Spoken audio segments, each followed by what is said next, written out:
It's time to accelerate. Hey friends, this is Andy. Welcome to episode 647 of Accelerate, the sales podcast of record. And since it's Friday, it's time for another episode of Frontline Friday with my very special co-host, Bridget Gleason. Now today, Bridget and I are going to talk about the value of relationships in sales.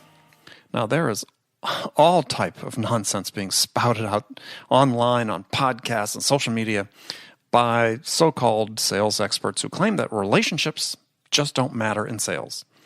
Well, friends, they do matter. The problem is that so many people don't understand what a relationship means in terms of having a relationship with a buyer. You know, it's not about becoming their buddy. It's not about them doing you a favor or you doing them a favor.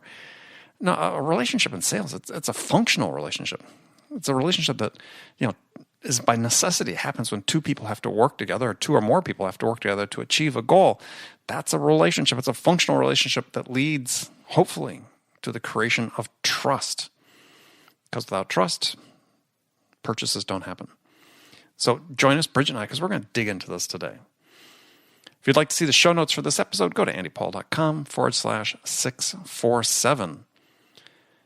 Friends, I've been mentoring and training sales professionals for years now, and you've heard me talk about this in the last several weeks, is one of the most important elements to career success is aligning yourself with a company that develops its employees, values their customers, and has a portfolio of products that can compete with anyone in the market. And that's why, if you're a top performer in your current role and you're looking for a fresh sales challenge to take your career to the next level, then CenturyLink should be at the top of your list. With its recent acquisition of Level 3, the new CenturyLink is a world leader in providing cloud, security, real-time communications, hybrid IT, and managed services. So if you want the excitement, challenge, and rewards that come from selling industry-leading services to the enterprise, then visit CenturyLink.com/accelerate and join their talent community. That's CenturyLink.com/accelerate. Reach out and see if a career at CenturyLink is the right step for you. Also, before I talk with Bridget, let me remind you that the second edition of the Sales Leadership Accelerated Mastermind for SaaS sales leaders coming up kicks off on April 24th. This is a joint venture between my company and Winning by Design that was founded, CEO of Jocko Vanderkoy. And we call the Sales Leadership Accelerated Mastermind SaaS Slam for short. And this is absolutely limited to founders, CROs, VPs of sales of high-growth SaaS companies. And it's called Accelerated Mastermind because in just 2 days, you'll become better prepared to transform how you sell, scale, and develop the capabilities of your team to crush your goals. Past participants include companies such as AdRoll, Adobe, MarketStar, G2 Crowd, and others. Also, I want to thank our corporate partners for providing support for SaaS Slam, including Storm Ventures, Outreach, Chorus, G2 Crowd, and Membrane. So for more information about how to apply for your place at SaaS Slam, go to www.saasslam, that's SaaSSlam.com/event1, the number one. That's SaaSSlam.com/event1. All right, let's start up Frontline Friday. Bridget, how you doing? Bridget? You're calling me Bridget? What happened to Captain Fantastic? We'll get I'm good there. with Bridget. Okay, I'm good with Bridget. I can't Hello, do it every Andy. time. I can't do it every time. I know you have been, so I like changing it up. Andy, how are you? Good. Fantastic, as a matter of fact. Yes. Yeah. Anything I'm happy with new? being good. No, just lots of things going on. Lots of good things going on. So, yeah. Well, I thought today we'd talk about relationships in sales. Really? Yeah. I was going to say, are we going to talk about our personal relationships? Well, we could. I mean, they're closely aligned. Well, that's true. They can be. They can be. I mean, So anyway, the impetus is that someone who you and I both know, or at least I know, I'm sure you know of, posted a video on LinkedIn a couple weeks ago and made this big fat claim that relationships don't matter in sales. And I was thinking, hey, boy, I'm so tired of this stuff. And it's like, I mean, I could say I disagree violently with this person. I think they're out left, they have no idea what they're talking about when it comes to this. But what's your take on it? I think that whoever posted it was just trying to be provocative. It's hard for me to believe that anybody really believes that. Well, there are people that believe that. And this person's not the only one. I mean, I don't say that I hear it, every day, but I hear it a surprising amount that people, it's like, well, I don't need to have a relationship with a buyer. And I'm thinking, well, maybe they just don't really understand what a relationship means. Do you think that's the case? Do you think the ones that disagree or think that the relationships aren't important, that somehow they think that means they have to be buddy-buddy with their buyer? Well, I don't know, maybe. But I think any kind of buying relationship is based on trust. And trust is a really important and key component of a relationship. Well, you can't have trust without a relationship, right?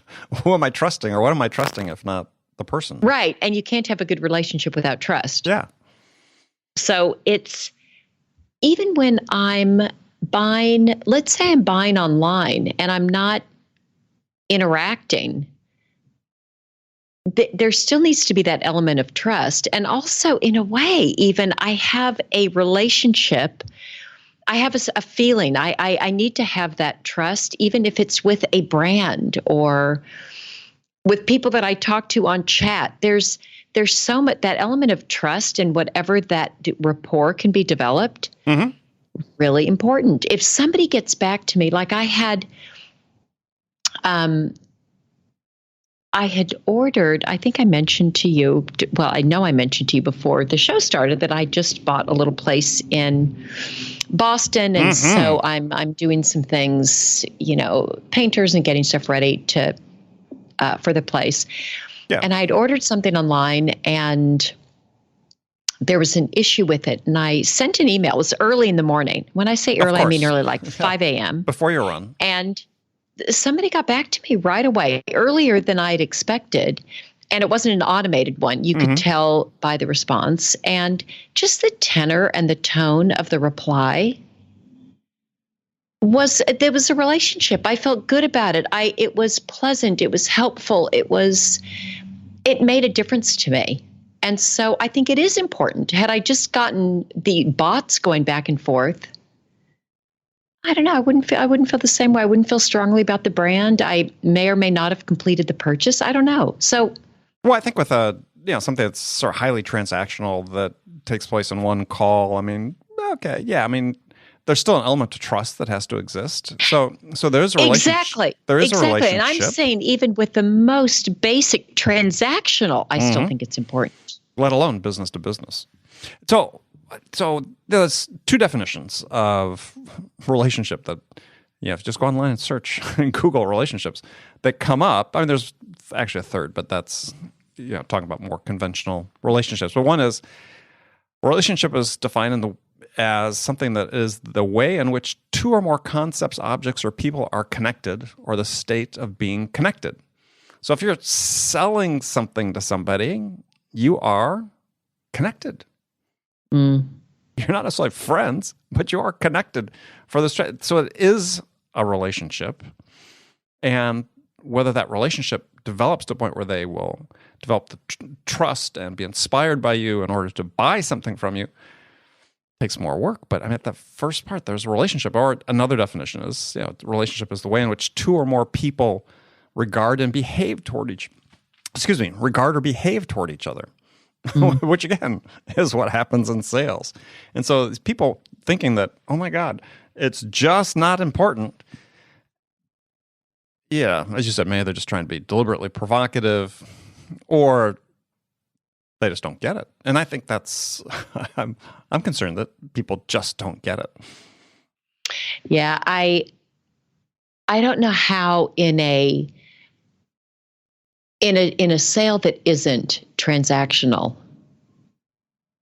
I guess I don't understand how that couldn't be important. What did the article say? What did the blog post say about why it's not important? It's just nobody cares. I'm trying to remember because there's several that I saw somewhat around the same time. But again, I think oftentimes it boils down to this fundamental misunderstanding about what this connection is with another person that you have. And, you don't, I mean, there are times, I guess, I've had it rarely in my career, but a couple times where a customer became a friend. But for the most part, my customers weren't buddy-buddy. I mean, yeah, we might go out and have a dinner or drink or something, but it was completely unnecessary. I mean, I think that the ideal state of a relationship between you and a buyer is what I call the fact that they are positively neutral about you. Meaning they don't have negative feelings about you, and you're not necessarily a buddy, but they feel positive towards you.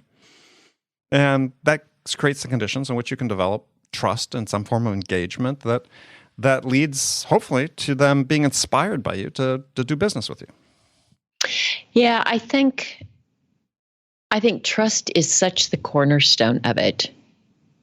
Because if somebody trusts you, then they are more likely to open up about what the real challenges are that they're having, and to allow you as a seller to ask questions and really have a productive inquiry. Well, and if somebody doesn't trust you, they're not going to let you do that. Right. So if anybody's read Stephen M.R. Covey's book, The Speed of Trust, which is a great book, and I think one of the best books written about trust, and also Trusted Advisor by Meister and our friend Charlie Green. Covey points out 4 key cornerstones of trust. I create a little acronym around it, but there's motives, integrity, competence, and execution. Your motives have to be transparent to the buyer. You have to demonstrate integrity, which means that this is cornerstones for trust to develop. Integrity meaning that your actions have to align with your words. That's what integrity means in that case. And you have consistency, that the C is for competence, right? That you can demonstrate the ability to be able to help them, and that you can execute. So you have motives, integrity, competence, execution. Well, you need to be in a relationship with a person, or have a relationship with a person, in order to be able to demonstrate those things. Otherwise, they don't care. Yeah, that's right. They don't. It'd be interesting, Andy. Maybe we can read one of these blogs together on because I'm curious. I'm. Well, so one was a video. Okay. And I have to admit, I didn't get all the way through it because I couldn't. Yeah, I get that. I mean, I just, I understand the value of trying to be provocative. If you're trying to be provocative to see if people are open-minded to a new way of looking at things. But unfortunately, it seems like this one sort of fell into the category of being sort of mindlessly provocative and also misleading. So far off the mark. And right. Misleading. Yeah. And it's interesting. There's something I read recently, a summary of this research that's been done. Actually, a fairly significant research, I guess. Now I've looked more into it, but I'd never heard of it before. I don't know if you've ever heard of the Dunning-Kruger effect. No. Okay. Well, 2 professors from Cornell University scientists. And the Dunning-Kruger effect says that the more expert you are in a particular field of study, the less likely you are to consider yourself an expert. Conversely, the newer and less experienced you are in a field of study, the more likely you are to consider yourself an expert. Wow. And they explain it saying that, with more than 3 billion people online, we have access to information and quote-unquote instant expertise, more readily available than ever before. So when someone tackles a new skill or body of knowledge, they're often so enthusiastic about all they've learned, they tend to overestimate their mastery of the subject. So they're so confident in their ability to learn that they become oblivious to the depth of information they have actually yet to conquer. I am absolutely fascinated. Now, don't things start making a lot of sense when we,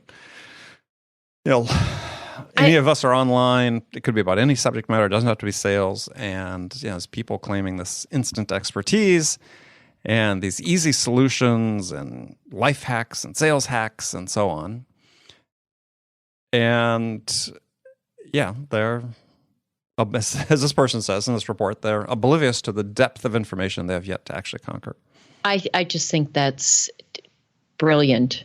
I am going to look into it. I'm just seeing that there's one article that was written called "We Are All Confident Idiots."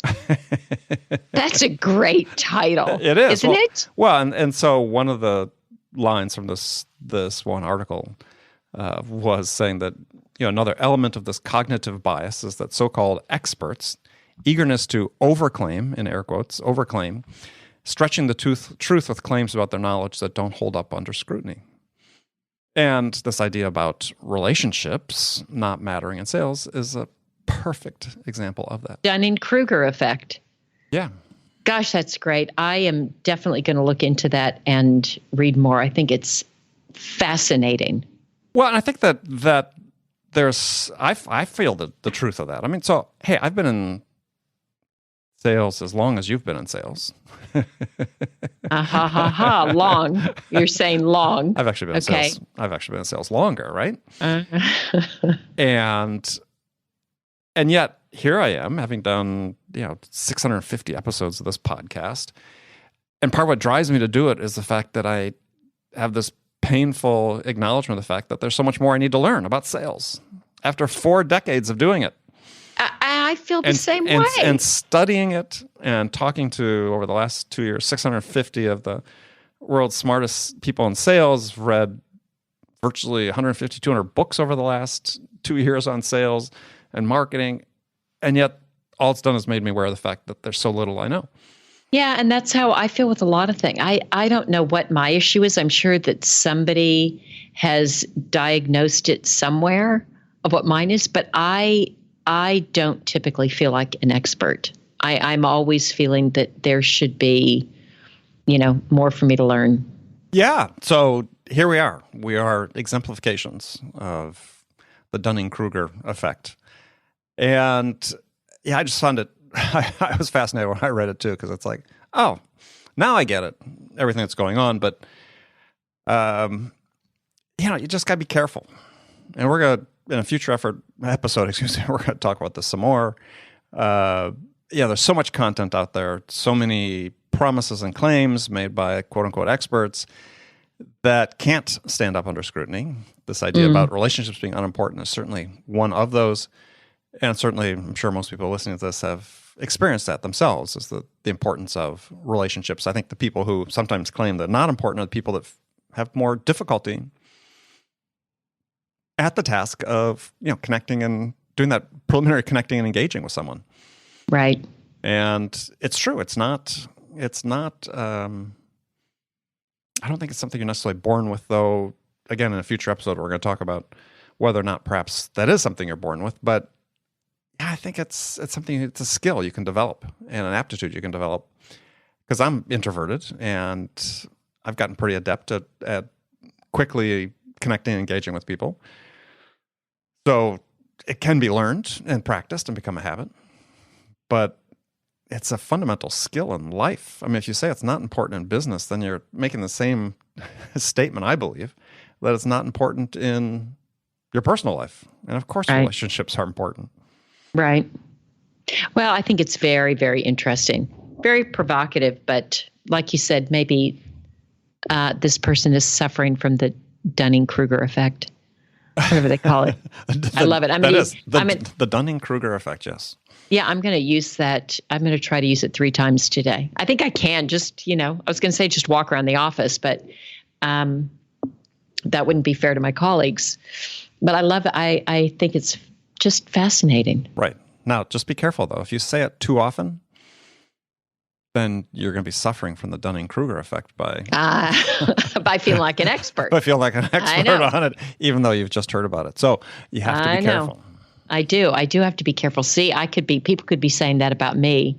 That's right. That Captain Fantastic. She's suffering. Captain Fantastic. She's suffering from the Dunning-Kruger effect. Well, actually, the scientific name of the Dunning-Kruger effect is Fantastikitis. Oh, dear. It all comes back to that, doesn't it? It all comes back to that, yes. It all comes back to that. All right. Bridget, Captain Fantastic. We're at the end for today. All right. As always. It's been fabulous. We will talk to you next week. Friends, make sure you come back, join us again next Friday. We'll be here. That we will.